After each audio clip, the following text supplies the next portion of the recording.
Oke, assalamualaikum warahmatullahi wabarakatuh. Kami dari nomor 3 akan mempresentasikan tentang judul di PES Teori 2. Di sini saya menyampaikan saya kenal diri. Perkenalkan, nama saya Muhammad Herdianto dengan NPM 1C 021011 dan rekan kelompok. Perkenalkan, nama saya Nurita Setiawati. Saya Gita Nalulan. Saya Agung Jaya. Saya Desa Guguraga. Saya Ezra Tarida Sofi. Pada kesempatan kali ini dari saya akan menyampaikan ada beberapa materi. Yang pertama ada definisi GPS, ada cara kerja GPS, error pada GPS, aplikasi GPS, dan yang terakhir ada Differential Global Positioning System atau DGPS.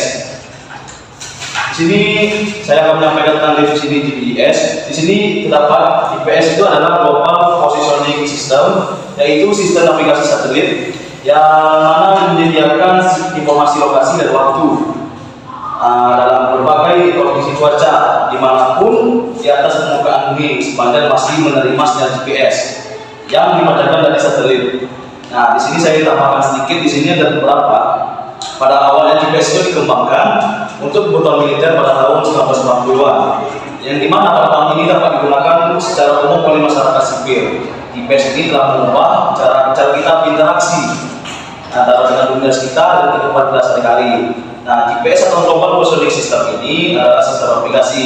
Nah, yang mana sudah di sini juga bisa menentukan lokasi, kecepatan dan waktu yang dengan akurasi tinggi di permukaan bumi. Sistem ini menggunakan jaringan minimal 24 satelit yang mengorbit bumi, yang mengirim sinyal radio ke penerima GPS di permukaan. Penerima ini kemudian menghitung posisi dari 3 dimensi, yaitu ada lintang, bujur, dan ketinggian. Nah, berdasarkan waktu yang diperlukan sinyal untuk mencapai perangkat dari beberapa satelit. Selanjutnya akan disampaikan oleh rekan saya. Selanjutnya itu GPS. Prinsip GPS ini terdiri dari 3 komponen utama, yaitu yang pertama space segment atau segmen ruang. Space segment atau segmen ruang ini adalah posisi di mana satelit itu mengorbit di bumi. Terus yang kedua itu ada kontrol segmen atau segmen kontrol. Tujuan utama dibentuknya segmen kontrol ini adalah untuk menganalisis, mengontrol, dan juga mengendalikan satelit-satelit yang mengorbit di bumi. Lalu ada juga user segmen atau juga segmen pengguna. Ini di mana segmen pengguna ini merupakan perangkat yang menerima sinyal dari satelit seperti yang ada pada handphone kita, yaitu Google Maps dan lain sebagainya. Next, akan dijelaskan oleh rekan saya. Selanjutnya, cara kerja GPS. Cara kerja GPS yang pertama itu berdasarkan dari gambar yang kita lihat bahwa adanya GPS satelit. Di mana GPS satelit akan menyalurkan sinyalnya melalui GPS sinyal, yaitu GPS receiver. Di sini berfungsi untuk di sini terjadi yang namanya proses trilaterasi supaya GPS receiver bisa mengetahui ke lokasi mana yang akan dituju dan berapa jarak dari GPS receiver ke pengguna atau receiver seperti handphone yang kita gunakan melalui GPS atau assisted GPS. Ini berguna juga untuk memfilter atau menyaring sinyal yang akan mereka salurkan ke receiver seperti handphone, dan juga yang menggunakan bantuan dari asistensi information. Selanjutnya itu mobile switching center dan base station berguna untuk mengkeep atau menjaga sinyal tetap ada pada bumi dan bisa disebarkan dengan baik ke receiver penerima seperti handphone atau perangkat lain yang akan digunakan oleh manusia. Selanjutnya akan dijelaskan kepada saya.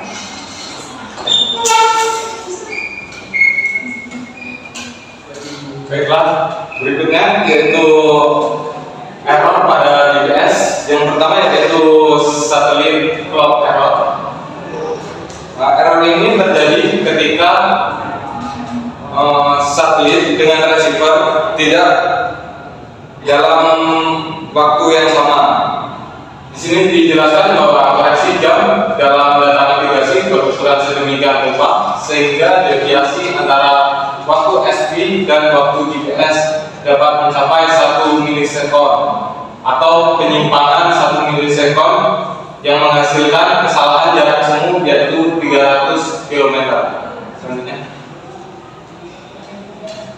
Selanjutnya yaitu ephemeris error. Lintasan-lintasan lebih sulit diamati oleh segmen kontrol melalui monitornya di permukaan bumi.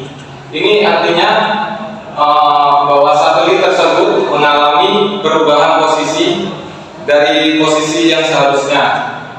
Dikarenakan komponen-komponen ini tidak memproyeksikan lokasi satelit secara signifikan terhadap bumi. Selanjutnya yaitu adalah relativistic effect. Akibat rotasi bumi selama waktu transmisi sinyal, kesalahan relativistik akan muncul yang dikenal sebagai efek Sherman. Seperti gambar tersebut mengilustrasikan dengan jelas, jika pengguna mengalami rotasi bersih menjauhi SP, waktu perambatan akan meningkat dan sebaliknya. Koreksi untuk efek Sherman sering juga disebut sebagai koreksi rotasi bumi. Selanjutnya yaitu adalah atmospheric effect. Ionosfer adalah media dispersif yang terletak terutama di wilayah atmosfer antara 70 km hingga 1000 km di atas permukaan bumi. Di wilayah ini sinar ultraviolet dan matahari mengionisasi sebagian molekul gas dan melepaskan elektron bebas. Elektron ini mempengaruhi perambatan gelombang dari satelit. Selanjutnya yaitu ada multipart dan shadowing effect. Kesalahan multipart bervariasi secara signifikan dalam besarnya tergantung pada lingkungan tempat penerima berada, sudut elevasi satelit, pemrosesan sinyal penerima, pola penguatan antena, dan karakteristik sinyal. Multipart ini terjadi ketika sinyal pada satelit memantul terlebih dahulu ke gedung ataupun tebing-tebing sebelum diterima oleh GPS. Baiklah, selanjutnya dilanjutkan saya. Selanjutnya itu ada aplikasi GPS. GPS memberikan manfaat penting bagi para penggunanya, baik pada bidang militer, bidang sipil, maupun bidang-bidang pada lainnya pada kehidupan sehari-hari. Berikutnya ada contoh pengaplikasiannya, yaitu yang pertama ada GPS dan citra satelit. GPS ini itu tuh berguna untuk menyiapkan peta dan citra satelit, terutama untuk survei topografi dan pemetaan tematik. Yang kedua ada navigasi. Navigasi sendiri adalah sistem yang menggunakan satelit untuk memberikan suatu posisi. Navigasi ini berguna saat kita akan berpergian. Sebenarnya ada 3, itu GPS dan klimatologi. Itu berguna untuk menyiapkan peta cuaca dan peta klimat dan peta terkomputerisasi. Selanjutnya ada sistem satelit navigasi global. Di sini ada beberapa contoh satelit yang dimiliki oleh negara-negara di dunia ini. Yang pertama itu ada GPS. GPS ini berasal dari Amerika Serikat yang awalnya berguna untuk bidang pertahanan negaranya. GPS inilah yang paling banyak digunakan dan terdiri dari 32 satelit orbit. Yang selanjutnya ada Galileo. Galileo ini berasal dari Uni Eropa dan diciptakan pada bulan Maret 2002. Selanjutnya ada Beidou. Beidou ini berasal dari Cina, adalah sistem navigasi Cina. Ini memiliki total 12 satelit operasional di orbit dan penuh konstelasi penuh. Selanjutnya akan dijelaskan oleh saya. Selanjutnya adalah digitalisasi GPS atau DGPS. DGPS adalah sebuah sistem yang digunakan untuk meningkatkan akurasi dari sistem pemosisian global pada GPS biasanya. Dengan menggunakan DGPS, dapat memperoleh posisi yang sangat akurat. Dapat dilihat pada gambar di samping, merupakan cara kerja di DGPS yang mana satelit-satelit GPS tersebut mengirimkan sinyal pada DGPS sistem atau stasiun referensi, yang mana GPS penerima pada stasiun referensi akan mengirimkan sinyal dari satelit tersebut pada correction processor. Nah, pada correction processor akan dideteksi kesalahan dari posisi sinyal satelit tersebut. Pada data ini nantinya akan mengirimkan koreksi tersebut pada data ini yang ada pada mobile mobile station, yang mana nantinya pada mobile station akan memperbaiki dari posisi sebenarnya satelit. Next.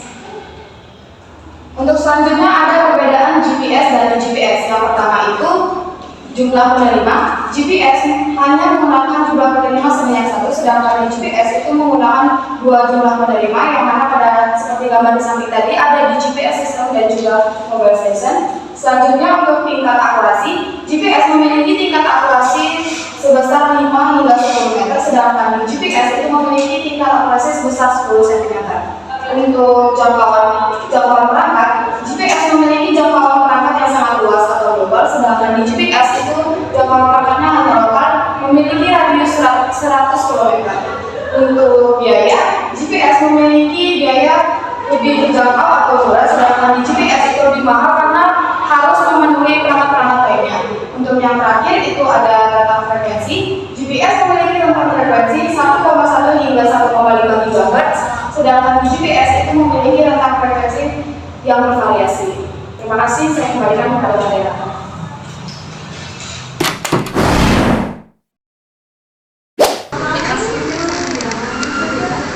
Bagaimana integrasi antara Galileo dan GPS dapat meningkatkan pengalaman pengguna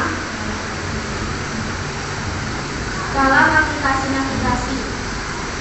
Terima kasih kepada moderator dari kelompok 3. Saya Felicia Lawrence dari kelompok 2. Saya bertanya perihal bagaimana perbedaan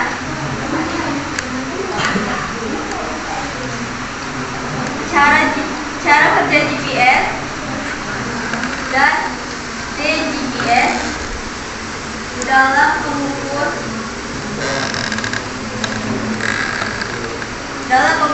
deformasi gerak bumi. Perkenalkan, saya Winda Saputri dengan NPM F1H02207 dari kelompok 4 izin bertanya. Tadi kan sudah dijelaskan mengenai bahwa GPS itu awalnya digunakan oleh militer kan, perang.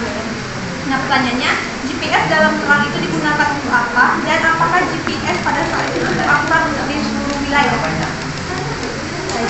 Bagaimana kelompok 3? Apakah sudah jelas? Boleh diulangi kembali? GPS dalam perang digunakan untuk apa, dan apakah GPS pada saat itu cukup akurat untuk di seluruh wilayah? Kemudian kelompok 5 saya ingin bertanya pada yang GPS yang tadi multiplet and shadow effect, apa tantangan terbesar yang dihadapi oleh sistem GPS ketika menghadapi efek multiplet di lingkungan perkotaan yang padat, dan solusi apa yang dapat diterapkan untuk meningkatkan akurasi posisi dalam situasi tersebut? Saya Melinda, saya dari kelompok 6. Izin menanya, di materi terakhir tadi kan ada dijelaskan tentang DGPS, dan juga tadi ada perbedaan antara GPS dan juga DGPS. Nah, seperti yang kita tahu, kalau aplikasi GPS itu kan di Google Maps. Nah, kalau di GPS itu aplikasi dalam sehari-harinya itu apa? Bagaimana arbitraris error mempengaruhi keuploadan data posisi yang diterima oleh pengguna, dan faktor apa saja yang mempengaruhi besar kecilnya arbitraris error dalam sistem GPS? Terima kasih. Terima kasih banyak. Kelompok 5 kepada saudari Dona tentang apa tantangan GPS ketika menghadapi efek multiplet di perkotaan dan solusinya. Untuk solusi pada error multiplet dan shadowing effect ini bisa dilakukan dengan menghindari gedung-gedung yang ada di perkotaan. Sebelumnya kami akan menjelaskan tentang yang perbedaan GPS sama DGPS ya. Namun sebenarnya pada materi kami itu GPS teori 2 itu hanya pengaplikasian di GPS dalam kehidupan sehari-hari. Yang pertama itu dalam bidang pemetaan, di GPS digunakan untuk membuat peta dengan tingkat akurasi yang tinggi, seperti peta untuk konstruksi atau perencanaan kota. Selanjutnya, untuk pengoperan tanah, di GPS digunakan untuk mengukur luas tanah, batas-batas properti, dan ketinggian permukaan tanah dengan dengan sangat akurat. Selanjutnya, pemantauan deformasi tanah. Di GPS digunakan untuk memantau pergerakan tanah seperti daerah yang rawan gempa atau tanah longsor. Availability, yang mana circuit availability ini adalah fitur yang membatasi dari akurat GPS karena ada sistem-sistem dari perang itu, jadi kayak disengajakan datang fitur. Jadi untuk di seluruh wilayah tidak akurat pada saat itu, tapi kalau untuk militer itu sangat akurat karena cuma beda sedikit per meter. Mungkin di sini contoh seperti dari titik lokasi perbedaan cuma sampai 10 meter saja pada titik lokasi akurat. Mungkin itu saya bisa jawab. Terima kasih. Integrasi navigasi. Integrasi antara Galileo dan GPS dapat secara signifikan meningkatkan pengalaman pengguna dalam aplikasi navigasi. Berikut ini ada beberapa cara bagaimana integrasi dapat meningkatkan pengalaman navigasi. Yang pertama itu ada peningkatan akurasi. GPS dan Galileo bekerja untuk menyediakan lebih banyak satelit yang dapat digunakan. Tadi bertanya bagaimana epimers error mempengaruhi keakuratan data posisi yang diterima oleh pengguna dan apa faktor yang mempengaruhi besar kecil epimers error dalam sistem GPS.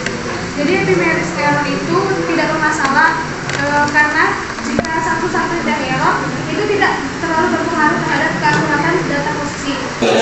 Oke, sekian dari kelompok kami. Terima kasih. Wassalamualaikum warahmatullahi wabarakatuh.